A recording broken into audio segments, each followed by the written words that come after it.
السلام علیکم ناظرین کرام، نئی ویڈیو میں آپ کو خوش آمدید کہتے ہیں۔ ایک بہت بڑی خبر آئی ہے، بند کمروں میں 12 جولائی کے عدلیہ کے فیصلے کے بعد کچھ طے کر لیا گیا ہے۔ آپ کو اس سے آگاہ کرتا ہوں، لیکن آپ کو بتاتا چلوں کہ صنم جاوید کی گرفتاری ڈالنے کی کوئی وجہ نہیں مل رہی۔ پولیس سوچتی رہ گئی کہ کیا کریں، نیب سے پوچھا آپ گرفتاری ڈال دیں، وہ بھی نہیں۔ اب آخر کار یہ فیصلہ ہوا کہ صنم جاوید کی 3 MPO کے تحت گرفتاری ڈالی گئی ہے۔ ایک لاہور کے رہائشی کو جس نے رہا ہو کے سیدھا لاہور جانا تھا، اس سے اسلام آباد کے امن و امان کو خطرہ ہو گیا اور اس کی گرفتاری 3 MPO کے تحت ڈال دی ہے۔ آپ کو پتہ ہے کہ اسلام آباد ہائی کورٹ میں مختلف کیسز میں 3 MPO کے حوالے سے کتنے سخت فیصلے اور آبزرویشنز آئی ہیں مختلف ججز کی طرف سے۔ اب کیونکہ ان کے دن برے شروع ہوئے ہیں، ان کی شامت آئی ہوئی ہے، تو یہ ایک کے بعد ایک غلط حرکت کر رہے ہیں۔ میں آپ کو واضح کرنا چاہتا ہوں کہ کمپنی بوکھلا گئی ہے، کمپنی پینک کر گئی ہے۔ پینک میں سوائے اس کے کہ ریٹریٹ کر جائیں، یہ بہترین وقت ہے پیچھے ہٹ جانے کا، یہ بہترین وقت ہے سوچنے کا کہ اب اگر ہم مزید آگے بڑھتے ہیں، ضد کرتے ہیں، تو صرف مکمل تباہی آئے گی۔ لیکن کمپنی ایسا کچھ بھی کرتی نظر نہیں آ رہی، بلکہ رومرز آ رہے ہیں۔ رومرز کیا ہیں آپ کو بتانے سے پہلے صرف یہ موٹا موٹا آپ کو آگاہ کر دوں۔ عمران خان کو ان تمام FIRs میں گرفتار کیا گیا ہے۔ اس میں سرور روڈ کی 96/23 FIR ہے، 97/23، 103/23، 108/23 اور 109/23، اور تھانہ گلبرگ کی 1271/23، 1280/23/12، 383/23، تھانہ شادمان کی 768/23، ریس کورس جو تھانہ ہے اس کی 852/23، اور مغل پورہ کی 15/23، اور تھانہ ماڈل ٹاؤن کی 367/23۔ یہ 12 FIRs ہیں جس میں عمران خان کی گرفتاری ڈال دی گئی ہے، تاکہ ایک سے رہائی ہو تو دوسری سے رہائی ہو تو تیسری سے چوتھی، تو کتنا ٹائم لگ جائے گا۔ ایک چیز کا وقت گین کیا جا رہا ہے، پریشر ڈالا جا رہا ہے، یہ ان کے حربے ہیں۔ آپ کو یہ صرف آگاہ کرنا تھا۔ اب ناظرین اکرام، رومرز مارکیٹ میں آ گئے ہیں، اور رومر تبھی آتا ہے جب کہیں آگ ہوتی ہے تو ہی دھواں اٹھتا ہے۔ دھواں جو اٹھ رہا ہے اس سے آپ کو آگاہ کرتا ہوں۔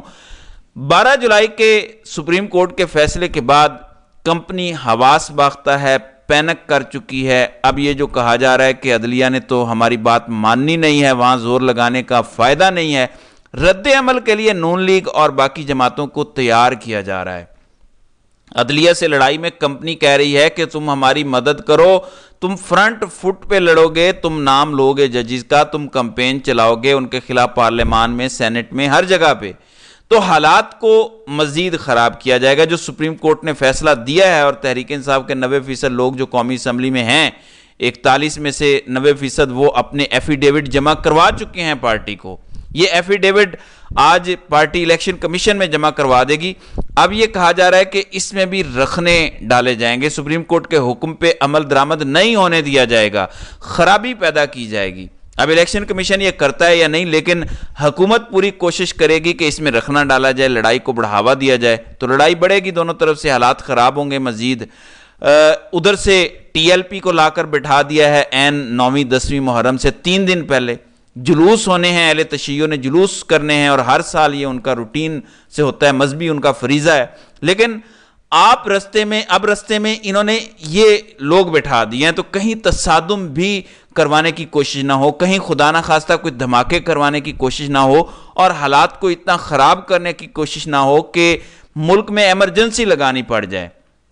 رومرز یہ ہیں کہ آگ کہیں لگی ہوئی ہے، دھواں کہیں سے اٹھ رہا ہے، اور وہ یہ ہے کہ ایمرجنسی مارشل لا اور عدلیہ کو لپیٹنے پر غور ہو رہا ہے۔ اگر حالات ہاتھ سے نکل جاتے ہیں، پہلے ججوں کو دھمکی دی گئی کہ اگر آپ نے فیصلہ ہمارے حق میں نہ دیا تو مارشل لا لگا دیں گے۔ اس کے بعد آپ نے شہزاد اکبر کی اس خبر پہ توجہ دینی ہے جو ٹویٹر پر بھی شیئر ہوئی ہے کہ ایک جگہ پہ DG ISI بیٹھے ہوئے تھے صحافیوں کے ساتھ، جہاں پہ آذربائیجان کے سربراہ بھی آئے ہوئے تھے، الہام علیوف، تو وہاں پہ صحافی وغیرہ اور DG ISI کی ملاقات تھی، تو صحافیوں نے سوالات ان سے پوچھے بڑے فرینک ماحول میں۔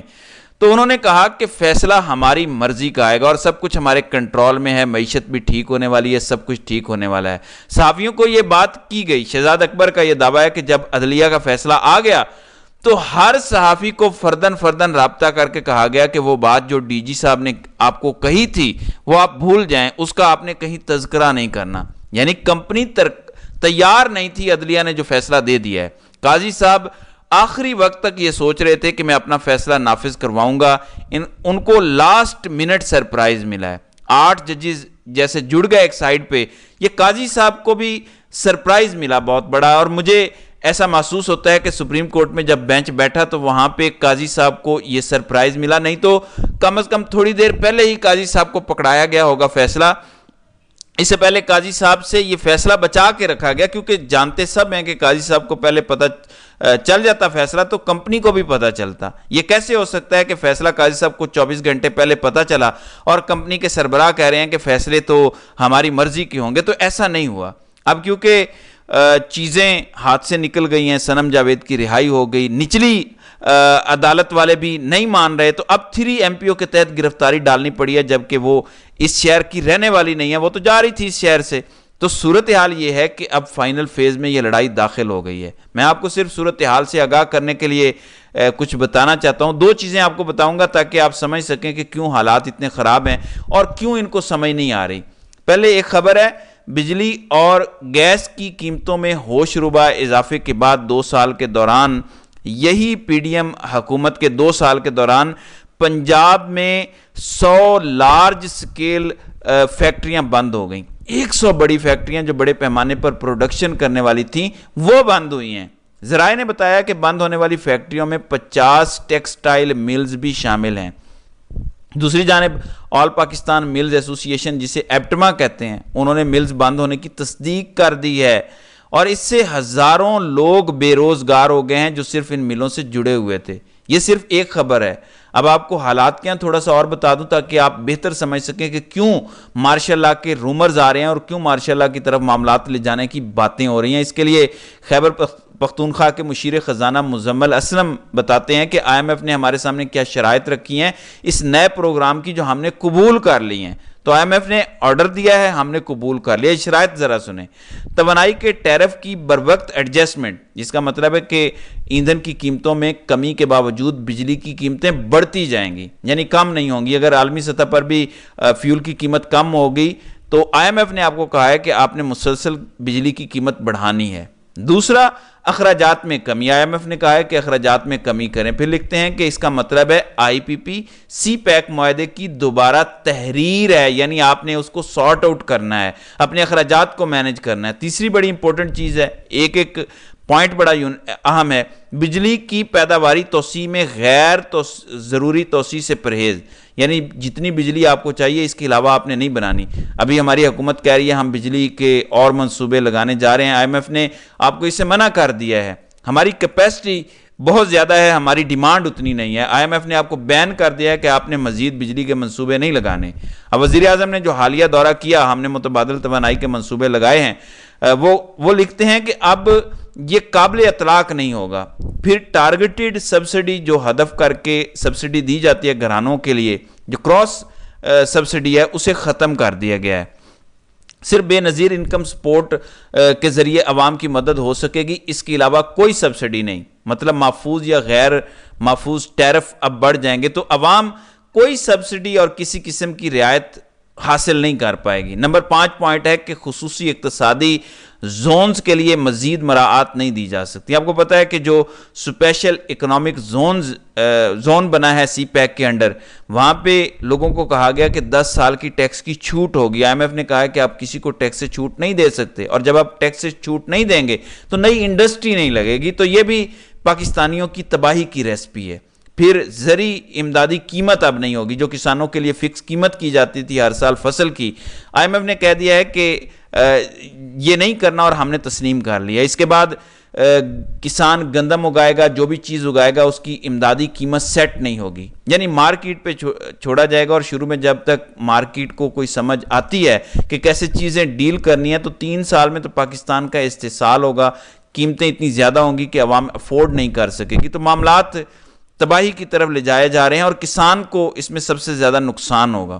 پھر کہا گیا کہ نئی ریگولیرٹی یا ٹیکس بیس مراعات یا کسی بھی قسم کی ضمانت شدہ واپسی سے پرہیزگی، یعنی ہم نے آئی پی پیز کے معاہدے کیے ہوئے ہیں، 17% آپ کو منافع ملے گا ہر حال میں، آپ بجلی بنائیں نہ بنائیں آپ کو کیپیسٹی چارجز بھی ملیں گے۔ آئی ایم ایف نے اس طرح کے معاہدے کرنے پر پابندی لگا دی ہے۔ انہوں نے کہا ہے کہ جو ایس آئی ایف سی کے انڈر معاملات ہیں اس پر بھی پابندی لگا دی ہے کہ وہاں بھی ایسی مراعات آپ کسی کو نہیں دے سکتے۔ یہاں پہ نئی انویسٹمنٹ کے لیے یعنی آپ ریٹرن گارنٹی کسی کو آفر نہیں کر سکتے۔ ہم عرب ممالک کو صرف ایک شرط پر پاکستان لا رہے تھے کہ ہم آپ کو گارنٹیڈ ریٹرن دیں گے کہ اتنے فیصد آپ نے منافع کمانا ہے، تو آئی ایم ایف نے آپ کو بین کر دیا ہے۔ بائی دا وے پاکستان کو ان اصلاحات کی ضرورت ہے۔ مسئلہ یہ ہے کہ یہ ایک ان پاپولر حکومت ہے، یہ اصلاحات کر نہیں سکے گی، اس کو ذرا سمجھیں۔ اگر یہ اصلاحات ہوں، ان میں مور اور لیس ایسی چیزیں ہیں جو اگر پاپولر حکومت ہو وہ کرے تو پاکستان کی بہتری اس میں ہے، لیکن یہ کر نہیں سکیں گے۔ تو یہ دو چیزیں میں نے آپ کو بتائی ہیں اور یہ باتیں بتاتی ہیں کہ یہ کیوں مارشل لا کی طرف جانا چاہ رہے ہیں اور مارشل لا کی خبریں آ رہی ہیں، اور یہ کوئی خیالی پڑاؤ نہیں ہے۔ ابھی یہ ویڈیو جو ہے یہ جاری ہے، اس کا دوسرا حصہ میں اگلی ویڈیو میں بیان کروں گا تاکہ آپ کو مزید اس حوالے سے سمجھ آ سکے۔ تو ناظرین کرام، آپ کی اس ویڈیو کے حوالے سے کیا رائے ہے؟ آپ اپنی رائے کا اظہار کامنٹ سیکشن میں ضرور کیجیے گا۔